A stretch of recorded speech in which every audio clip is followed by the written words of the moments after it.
పితా పుత్ర పవిత్రాత్మ నామమున ఆమెన్. ప్రార్థన.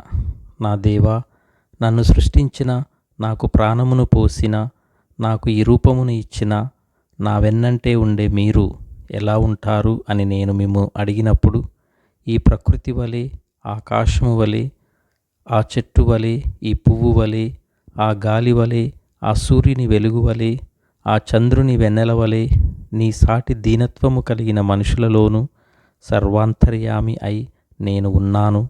నేను సృష్టించిన ప్రతి అణువణువులో నేను ఉన్నాను. అంతెందుకు, నీలో నేను ఉన్నాను, నీలో నన్ను చూడు అని మీరు బదులిచ్చినప్పుడు నా హృదయము ఎంతో పరవశించింది. నా దేవా, నాకెంతో ఆశ్చర్యం.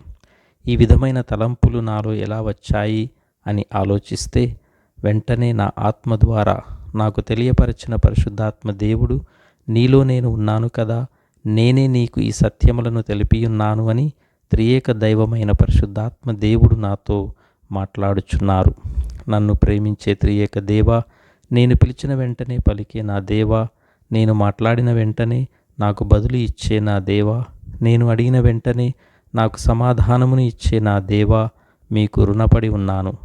నా జీవిత చివరి క్షణం వరకు నేను మీకు రుణపడే ఉంటాను. మీలో ఒదిగిపోయి జీవిస్తాను. మీ మర్మములను నిత్యము నాకు బోధించండి. నన్ను మీ అనుసరణలో నా జీవితాంతము మీ యందు నన్ను నడిపించుకొనండి. నా ఈ ప్రార్థనను మీ సన్నిధికి చేర్చుకొనుము నా ప్రభువా. నా ఈ మనవులను యేసుక్రీస్తు ఉన్నత నామమున అడిగి వేడుకుంటున్నాను, మా ప్రియ పరలోక తండ్రి. ఆమెన్. ప్రభువు మీతో ఉండునుగాక, మీ ఆత్మతో ఉండునుగాక. సర్వశక్తిగల సర్వేశ్వరుడు పితా పుత్ర పవిత్రాత్మ మిమ్ము ఆశీర్వదించునుగాక. ఆమెన్.